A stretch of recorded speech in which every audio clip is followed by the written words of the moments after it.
नमस्कार, मी योगेश जाधव तुम्हा सर्वांचं स्वागत करतो आपल्या वायजेस विजन एज्युकेशनच्या यूट्यूब चॅनलवरती. नक्कीच तुम्हाला माहिती आहे, थंबनेल वाचलंय. आजचा झालेला इयत्ता 4थीचा स्कॉलरशिपचा पेपर कसा होता? फायनल पेपर कसा होता? सोपा होता, मध्यम काठिण्यपातीचा होता किंवा अवघड होता? याच प्रश्नाचं उत्तर घेऊन या व्हिडिओमध्ये आलोय. आणि शेवटी मात्र या पेपरमध्ये किती मार्क तुमची सेफ आहेत किंवा किती मेरिट लागू शकेल याचा अंदाज मी गेल्या 2-4 तासामध्ये पेपर पाहिल्यानंतर याचा काढलेला आहे. या मेरिटमध्ये मी आजपर्यंतचा अनुभव तुम्हाला सांगणार आहे. दरवर्षी मी सांगितलेलं त्या प्रमाणाचं मेरिट लागलेलं आहे. याही वर्षीचं मेरिट त्याच प्रमाणात असणार आहे. तर चला व्हिडिओला सुरुवात करूया. फायनल पेपर कसा होता? सोपा होता, मध्यम होता की अवघड काठीण्यपद होता? मेरिट काय असेल याचं उत्तर आपण या व्हिडिओमध्ये पाहू. तर जे जे विद्यार्थी गेली वर्षभर अभ्यास करतायत त्यांनी अनेक प्रकारच्या प्रश्नपत्रिका सोडवलेल्या आहेत, अनेक सराव केलेला आहे, शिक्षकांनी खूप मेहनत घेतलेली आहे. शिक्षकांच्या मेहनतीला खऱ्या अर्थानं आताच्या पेपरला नक्कीच फळ मिळत आहे असं दिसतंय. कारण माझ्या बोलण्यावरून हे तुम्हाला जाणवलं असेल की आजचा पेपर माझ्या जर अनुभवावरून सांगायचं झालं तर कसा होता, तर याचं उत्तर आहे तर तो होता सोपा. सोपाच होता. कोणी काही म्हणेल, ज्या विद्यार्थ्यांनी खरंच अभ्यास केलाय, ज्या शिक्षकांनी व्यवस्थित शिकवलेला आहे, ते तुम्हाला सांगतील की पेपर आजचा होता तो सोपाच होता. ना मध्यम होता ना अवघड होता. पेपर सोपा होता. जे आपण अपेक्षित ठरवलं होतं की यावर्षी 10 वर्षानंतर पुन्हा 4थी-7वीसाठी परीक्षा आली, येणारा पहिला पेपर कसा असेल, मी याचं टेंटेटिव्ह तुम्हाला मेरिट कसं असू शकतं, सोपा पेपर आला तर कसं असेल आणि अवघड पेपर आला तर कसं असेल हे सांगितलं होतं. आणि नक्कीच त्याच अनुभवावरून पेपरच्या म्हणजे आजच्या दिवशी पेपर सोडवल्यानंतर हे समजतंय की पेपर कसा होता, तर पेपर सोपा होता. आणि जर सोपा असेल तर ह्याच्या अगोदरच्या व्हिडिओमध्ये मी सांगितले पेपर सोपा असलं तर मेरिट किती असू शकतं. पण मी स्वतः पेपर पाहिला, सोडवला, कमी वेळामध्ये पेपर सहज सोप्या पद्धतीनं सुटतोय. एक नाममात्र 2-3 प्रश्न असतील की ते जरा थोडासा वेळ जातोय, पण बुद्धिमत्ता विषय असेल किंवा गणित असेल किंवा मराठी असेल किंवा इंग्रजी असेल, कुठल्याही पेपरमध्ये असं खूप मोठं चॅलेंज नव्हतं. जे की 5वीच्या झालेल्या शेवटच्या पेपरमध्ये अतिशय अवघड काठीण्यमध्ये प्रश्न होते, पण या पेपरमध्ये तसं काही तुम्हाला सापडलेलं नाही. संपूर्ण पेपर तुमच्या पाठ्यपुस्तकाला धरून, आधारून आणि पुस्तकाला रेफर करूनच पेपर काढला होता. ज्या विद्यार्थ्यांचा पाठ्यपुस्तकाचा अभ्यास झालेला आहे, ज्यांनी पाठ्यपुस्तक चांगल्या पद्धतीने सोडवलेलं आहे, शिकलेलं आहे, त्या विद्यार्थ्यांना मात्र या पेपरमध्ये खूप फायदा झालेला आहे. कारण अनेक प्रकारचे प्रश्न हे तुमच्या तंतोतंत जसेच्या तसे पाठ्यपुस्तकातले प्रश्न तुम्हाला या ठिकाणी पेपरमध्ये सोडवायला तुम्हाला मिळाले होते. आणि त्यामुळं आता तुमचा प्रश्न शेवटचा, जास्त व्हिडिओ मोठा नाही, छोटासा व्हिडिओ आहे की सर आता मेरिट काय असू शकतं. तर मी हे फक्त 4थीसाठी सांगतोय. 7वीचा पेपर मी अजून पाहिलेला नाही. तो पाहिल्यानंतर मी तुम्हाला मेरिट त्याचं सांगू शकतो. आता फक्त 4थीचे पेपर दोन्हीही पाहिलेले आहेत. तर जेवढा अवधी आहे, जेवढा वेळ मिळाला होता, जेवढी सराव झाला होता, जेवढे प्रश्नपत्रिका सोडवून झाल्या होत्या आणि त्याप्रमाणे आलेला पेपर हा सोपा होता. आता सोपा असेल तर सर मेरिट किती असू शकतं? पूर्वी 4थीचं मेरिट हे सरासरी 250च्या घरात, 260च्या घरातच असायचं. आणि तसंच मेरिट या ठिकाणी आता आता या ठिकाणी सर कुठल्या जिल्ह्याचं मेरिट कसं असेल, तर मी नेहमी पश्चिम महाराष्ट्रातील जिल्ह्यांच्या तयारीनुसार, तिथल्या असणाऱ्या विद्यार्थ्याच्या बौद्धिक क्षमतेनुसार, तिथल्या असणाऱ्या मुलांच्या शिकवणाऱ्या शिक्षकांच्या पद्धतीनुसार मी सांगत असतो की पश्चिम महाराष्ट्र इतर जिल्ह्यांच्या मानानं जास्त मेरिट राहतं.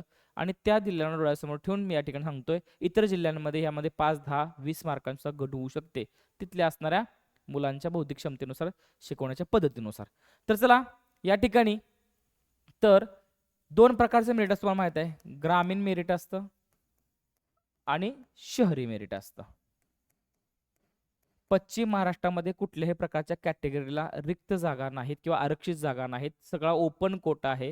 कुठल्याही संच मान्यता इतर कॅटेगरीच्या मुलांना ठराविक जागा आहेत असं नाही. पूर्ण सातारा जिल्हा असेल, सांगली असेल, कोल्हापूर असेल, पुण्यातील ठराविक, पण पुण्यात सुद्धा नाही. अनेक ह्या 3-4 जिल्ह्यामध्ये एकही आरक्षित जागा नाही, सगळा ओपन कोटा आहे. ज्या विद्यार्थ्याचं मेरिट असेल त्याच विद्यार्थ्याचं सिलेक्शन होईल. कमी जास्त मार्कांचं मेरिट या ठिकाणी दिसणार नाही, सारखं मेरिट दिसेल. आता हे पश्चिम महाराष्ट्र जिल्हे डोळ्यासमोर ठेवून ग्रामीणचं तर मी पेपर 1 पेपर 2 तर बघा पेपर 1 मध्ये सरासरी लक्षात घ्या 130च्या वर मार्क्स मिळत आहेत मुलांना, ज्यांचा अभ्यास झालेला आहे नक्कीच मिळत आहेत. ग्रामीणच्या मुलांना, शहरीच्या मुलांना इथं 134च्या वर मार्क्स मिळत आहेत, सरासरी सांगतोय मी. म्हणून सर एवढा अभ्यास झालाय का मुलांचा? नक्कीच झालाय. आपण जरी आपला जरी झाला नसला तर इतर जिल्ह्यातल्या इतर असणाऱ्या मुलांचा अनेक शाळा शिक्षक खरंच वर्षभर चांगली मेहनत घेऊन मुलांची तयारी करून घेतलेली आहे. नक्कीच या ठिकाणी तुम्हाला ग्रामीण 130 पहिला पेपर, शहरी 134 2 प्रश्नांनी जास्त त्या ठिकाणी असू शकतो. दुसरा पेपर इथं मात्र तुमचं 134 प्लस, पेपर 2 मध्ये 134 प्लस, 34-36 पण असतील किंवा 38 पण असतील. 134 प्लस या ठिकाणी तुम्हाला मार्क्स वाटतायत मला. आणि इथं किंवा सरासरी आपण इथे 130च धरू. खरं हा पेपर सोपा होता पहिल्या पेपरच्या मानानं. आणि इथं 140 प्लस. तर लक्षात घ्या मग ह्याच्यावर सर एवढं मेरिट लागू शकणार काय? मी सांगतोय आत्ताच, काय सर तुम्ही आम्हाला भीती घालता, एवढं मेरिट असेल काय? निकाल लागल्यानं तुम्हाला समजेल की मेरिट काय लेवलचं असणार आहे. तर या ठिकाणी ग्रामीणचं मेरिट सरासरी 260च्या घरात असणार आहे बरं का, 260च्या घरात असणार आहे. आणि इकडं 270च्या घरात असणार आहे. 200 इथं 74 येत आहेत पण 270च्या घरात असणार आहे शहरीचं मेरिट. आता मला सर हे झालं जिल्हा मेरिट, हे जिल्हा मेरिट सांगितले बरं का. आणि राज्याचं जर मेरिट पाहिलं तर लक्षात घ्या हे मेरिट 286 किंवा 290च्या वर असेल.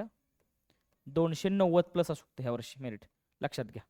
10च नंबर काढले जातात आणि 10 नंबरचं मेरिट या ठिकाणी 290 प्लस असणार आहे. कारण गत वर्षीचा झालेल्या पेपरचा आता आपण म्हणतो अवघड गेलेला आहे तरी पोरांना तरी मेरिट जास्त वाढतं, लक्षात घ्या. त्यामुळे या ठिकाणी 260 प्लस आणि 270 प्लस 74 लिहिलेलं आहे. आता ह्या ठिकाणी एक सारा फक्त सांगा 4 मार्क कमी किंवा 4 जास्त नाही पण 4 मार्क मात्र कमी येऊ शकतील. वाढेल नाही याचं शाश्वती नाही, पण कमी मात्र 4 मार्कांनी येऊ शकतं. पण मी धरताना म्हणजे जे मुलं 260 प्लस जाणारी मुलं आहेत ग्रामीणची, जी मुलं 270 प्लस जाणारी मुलं शहरीची आहेत ते गुणवत्ता यादीमध्ये लागणार. आणि जी मुलं 290च्या प्लस जाणारी मुलं आहेत ते राज्यामध्ये त्यांचा नंबर येणार आहे. आता यावरनं खरं खोटं काय आहे, सद्य परिस्थिती काय आहे, तुम्ही कमेंटच्या माध्यमातून मला सांगा. कारण मी जे शिकवलेलं आहे मुलांना ज्या पद्धतीनं आपण तयार केलेला आहे आणि त्या पद्धतीनं आलेला पेपर पाहता तर खरंच पेपर सोपाच होता. कारण बाह्य असणाऱ्या इतर स्पर्धा परीक्षेच्या तुलनेत जर पाहिलं तर त्या समांतरच पेपर होता. म्हणजे तुम्ही मंथन असेल, अभिरूप असेल किंवा इतर आणखी स्पर्धा परीक्षा असतील त्या स्पर्धा परीक्षेचा विचार केला की त्यांच्या सारखाच पेपर होता. ना तुम्हाला माहित आहे जिल्हा यादीत येण्यासाठी किंवा तुमच्या केंद्र स्तरावरच्या यादीत येण्यासाठी किती मार्क्सांची आवश्यकता असते? 250-260च्या दरम्यान. 30 तर सांगितले तुम्हाला मी, लक्षात घ्या. मग अशी मार्क्स पडत असतील ज्यांना 260च्या वर पडतात त्यांनी कमेंट करा, ज्यांना 270च्या वर शहरी भागात त्यांनी पडतात त्यांनी कमेंट करा. आणि आता म्हणावं सर उत्तरपत्रिका चाललेली नाही किंवा कसं काढ, आम्ही मग उत्तरपत्रिका काढलेले आहे. तुमच्याजवळ पण उत्तरपत्रिका पोहोचली असेल, एका दुसरा प्रश्न कमी जास्त होऊ शकतो उत्तरपत्रिकेत. अंदाज धरा बाबा, आपली इथं सेफ स्कोर बघा, मेरिट म्हणण्यापेक्षा सेफ स्कोर बघा. 260 हा ह्याला मेरिट म्हणू शकत नाही आपण, हा आपण सेफ स्कोर म्हणूया, ह्याला सेफ स्कोर म्हणा की 260 प्लस असणारा पोरगा सेफ आहे जिल्हा यादीसाठी. आणि ग्रामीणचा आणि शहरी 270 प्लस असणारा मुलगा सेफ आहे. आणि जो 290 आहे तर 100% राज्याच्या यादीत असतो, लक्षात घ्या. हे असं मेरिट राहील. आता ह्यात कमी जास्तपणा आला तर म्हणले तुम्हाला मी 4 ते 6 मार्क फक्त फरक पडेल, याच्यापेक्षा जास्त फरक पडणार नाही. भलेच लय झालं तर इथं 250 प्लस आणि इथं 260 प्लस, ह्याच्यापेक्षा आणि इकडे तर काय फरक पडणार नाही एवढं मात्र खरं आहे. हे 290 प्लस राहील. हा तर हे तर कुठंच नाही, पण सेफ स्कोर म्हणलेला आहे की 260-270 हा सेफ स्कोर आहे. तर व्हिडिओ आवडल्यास लाईक कमेंट करायचे, शेअर करायचं आहे. जास्तीत जास्त गरजू विद्यार्थ्यांपर्यंत, शिक्षकांपर्यंत, शाळेतल्या विद्यार्थ्यांपर्यंत काय करायचं, पोहोचवण्याचा प्रयत्न करायचा आहे. आणि ह्यामध्ये जर कमी जास्तपणा असेल सर, तुम्ही खूप वाढीव मेरिट सांगताय. हा माझा अनुभव आहे. पेपरची काठिण्यपाती पाहता मेरिट हे जास्तच राहणार आहे, हे लक्षात घ्या. कळलं? पुन्हा एकदा म्हणतोय, अजून आपल्या चॅनलला सबस्क्राईब केलं नसेल, सबस्क्राईब करा.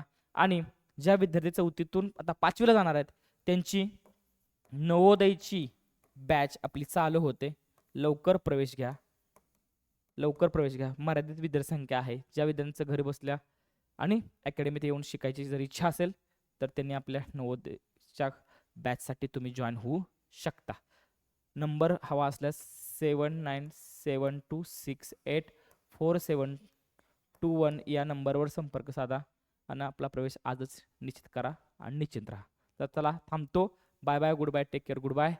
जय हिंद, जय महाराष्ट्र, जय करवीर, जय शिवराय.